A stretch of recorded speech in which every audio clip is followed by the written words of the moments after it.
janji dan prinsip-prinsip penuntun tugas Satpam. St. Kapolri No. Pol 842/1988. Tanggal 20 Desember tahun 1988. Prinsip-prinsip penuntun tugas Satpam. 1. Kami anggota Satuan Pengamanan memegang teguh disiplin patuh dan taat kepada pimpinan jujur dan bertanggung jawab. 2. Kami anggota Satuan Pengamanan senantiasa menjaga kehormatan diri dan menghitung tinggi kehormatan Satuan Pengamanan. 3. Kami anggota Satuan Pengamanan senantiasa waspada melaksanakan tugas sebagai pengaman dan penutup di lingkungan kerja. 4. Kami anggota Satuan Pengamanan senantiasa bersikap open dan tidak menganggap remeh sesuatu yang terjadi di lingkungan kerja. 5. Kami anggota Satuan Pengamanan adalah tugas yang satu dan senantiasa bersikap etis dalam menegakkan peraturan. Janji Satpam. 1. Setia dan menjunjung tinggi Pancasila dan Undang-Undang Dasar 1945. 2. Memegang teguh disiplin patuh dan taat kepada pimpinan serta berani bertanggung jawab terhadap setiap pelaksanaan tugas. 3. Menjaga kehormatan diri dan menjunjung tinggi kehormatan Satuan Pengamanan. 4. Menjaga kesatuan dan persatuan Satuan Pengamanan serta aparat keamanan lainnya.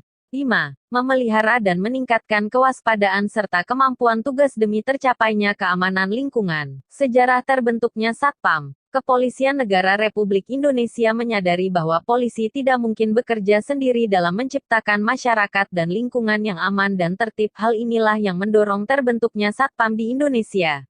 Kapolri. Ketika itu dijabat Jenderal Polisi, Puren, Prof. Dr. Awaludin Jamin, mengeluarkan surat keputusan Kapolri, No. SKEP 126, 12, 1980 tertanggal tanggal 30 Desember tahun 1980 tentang pola pembinaan Satuan Pengamanan. Selanjutnya, pada tanggal 30 Desember tahun 1993, Polri mengukuhkan Jenderal Polisi, Puren, Prof. Dr. Awaludin Jamin menjadi Bapak Satpam dan menetapkan hari lahirnya Satpam Indonesia pada tanggal 30 Desember.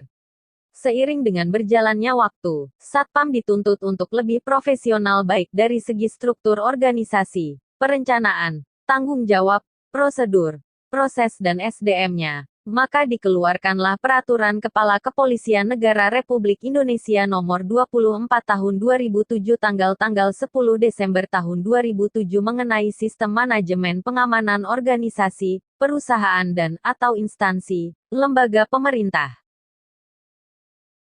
Jenjang pelatihan Satpam. Jenjang pelatihan Satpam ada 3 tingkat yaitu 1. Dasar, Gada Pratama, merupakan pelatihan dasar wajib bagi calon anggota Satpam.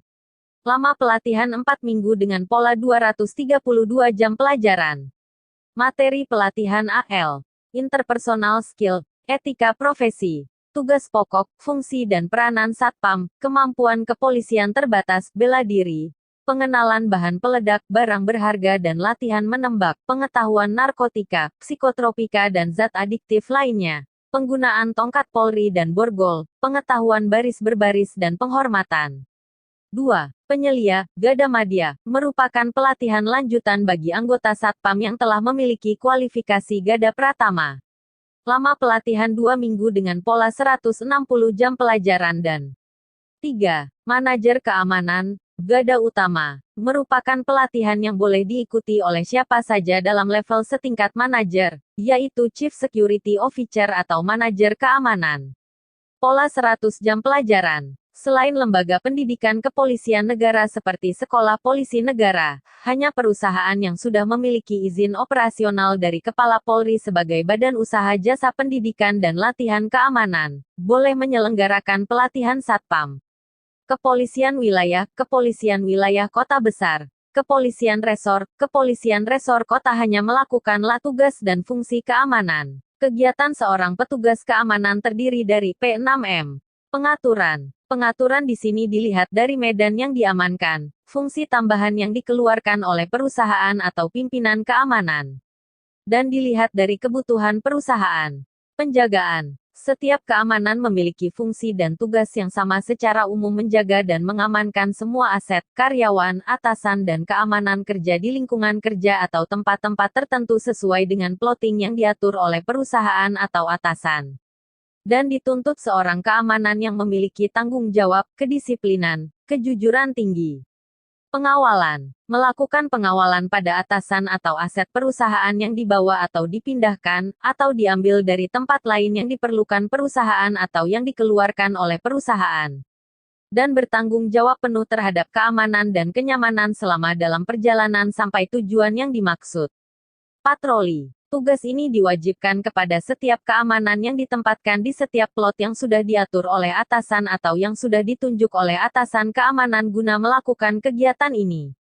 Dan dapat melakukan pencegahan apabila dalam melakukan patroli mendapati hal-hal yang mencurigakan atau janggal dan melakukan pencekalan apabila terdapat hal-hal yang merupakan suatu pelanggaran di dalam sistem pengamanan. Penyidikan dan penyelidikan. Kemampuan penyidikan dan penyelidikan setiap kejadian harus dimiliki oleh setiap personil sebelum ditangani oleh pihak yang berwajib, fungsi supaya dapat mengantisipasi sebelumnya untuk tidak terjadi hal-hal yang demikian.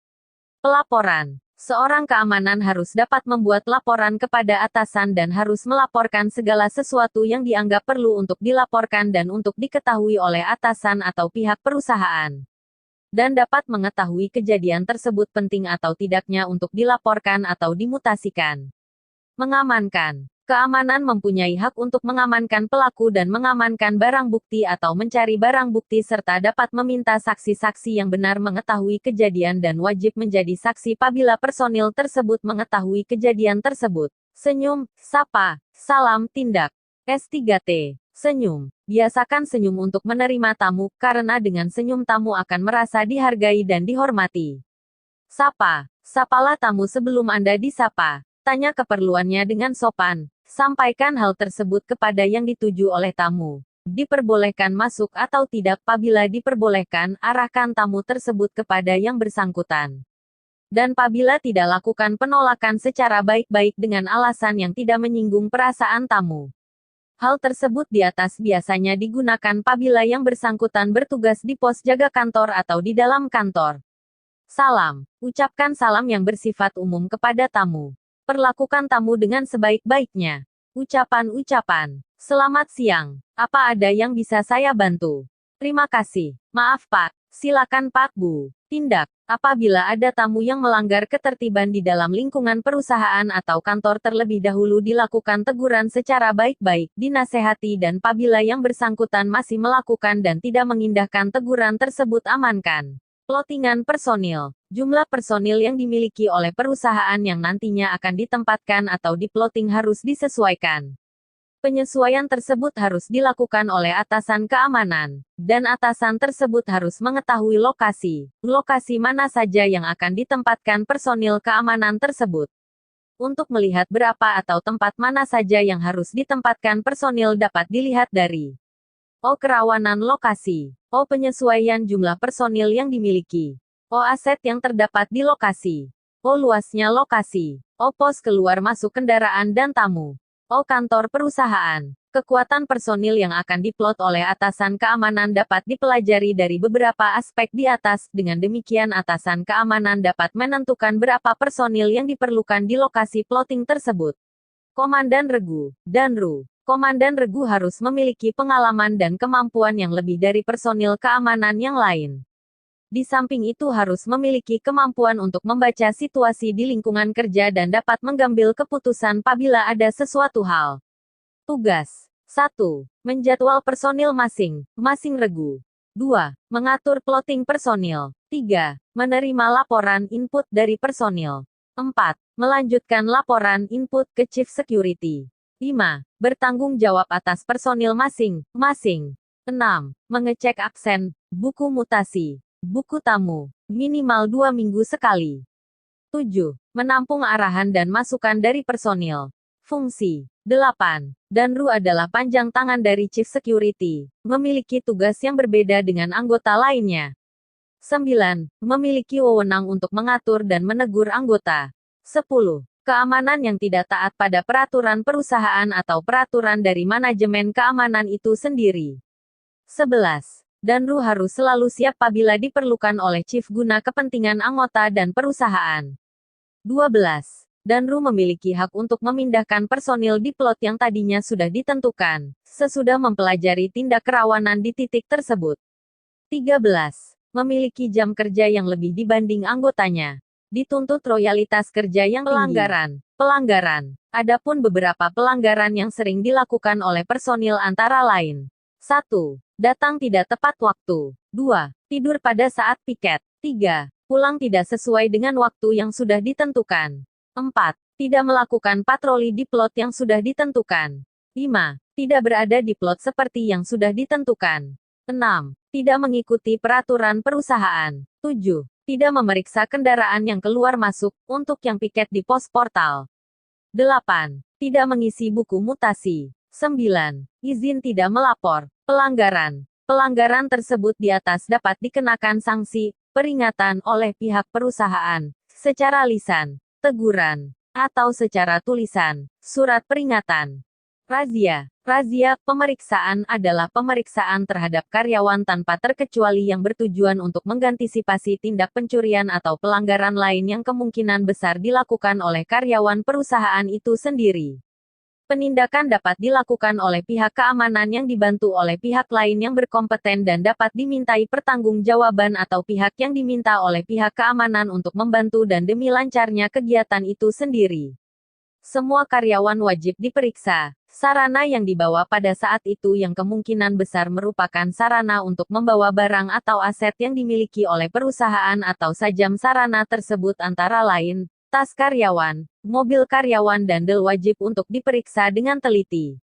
Pemeriksaan atau razia ini bukan mencurigai tapi mengantisipasi tindak pencurian atau pelanggaran yang akan merugikan perusahaan atau melanggar peraturan perusahaan itu sendiri. Apabila ada karyawan melakukan tindakan pelanggaran, lakukan tindakan. 1. Amankan barang bukti dari tindakan pelanggaran tersebut. 2. Minta data lengkap pelaku atau minta identitas pelaku secara lengkap. 3. Laporkan kepada atasan untuk tindak lanjut. 4. Lakukan pemanggilan untuk dimintai keterangan. 5. Interogasi dan akan dimuat ke dalam berita acara. 6. Apabila pelanggaran itu merupakan tidak pencurian yang mengharuskan pelaku untuk dilaporkan kepada pihak yang berwajib, maka laporkan dan disertai oleh berita acara tersebut. Berita acara. Berita acara adalah laporan suatu kejadian. Diambil dari keterangan-keterangan saksi atau pelaku atau korban. Berita acara harus dibuat dengan sedetail mungkin guna laporan kepada atasan dan harus sesuai dengan apa yang terjadi lapangan.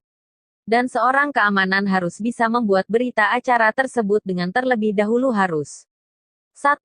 Melakukan pengecekan TKP.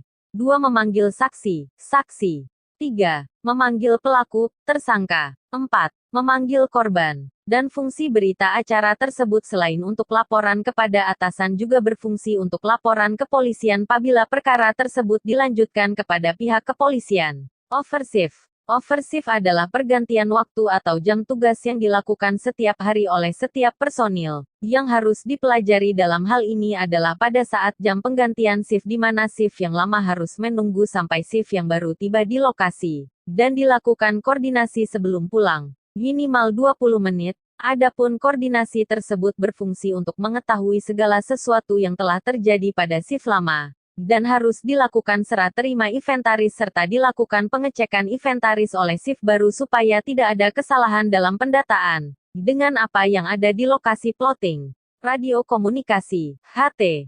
Radio komunikasi berfungsi untuk memberikan laporan kepada personil lain. Laporan-laporan tersebut dapat dilakukan untuk menginformasikan situasi yang terjadi di plotting di mana personil tersebut ditempatkan, dan supaya diketahui oleh personil lain yang berposisi di plot masing-masing. Apabila terjadi sesuatu di mana plotting personil berada, segera laporkan kepada personil yang lain menggunakan HT tersebut supaya dapat diketahui dan apabila diperlukan bantuan, maka personil yang mengetahui wajib membantu personil yang memerlukan bantuan tersebut. Selama dalam piket seorang keamanan yang memiliki fasilitas HT dilarang keras mematikan sarana tersebut, guna mendapatkan laporan dari rekan-rekan sesama piket. Dan apabila dipanggil oleh personil lain wajib menjawab apabila personil tersebut dapat menerima input dari personil yang memanggil. Berkomunikasilah dengan bahasa yang sopan, tidak menggandung sara dan pornografi, dan dilarang keras menggunakan fasilitas tersebut untuk berkomunikasi dengan tujuan menghasut, mencaci, memarahi DLL yang tidak sesuai dengan etika berbicara atau etika agama.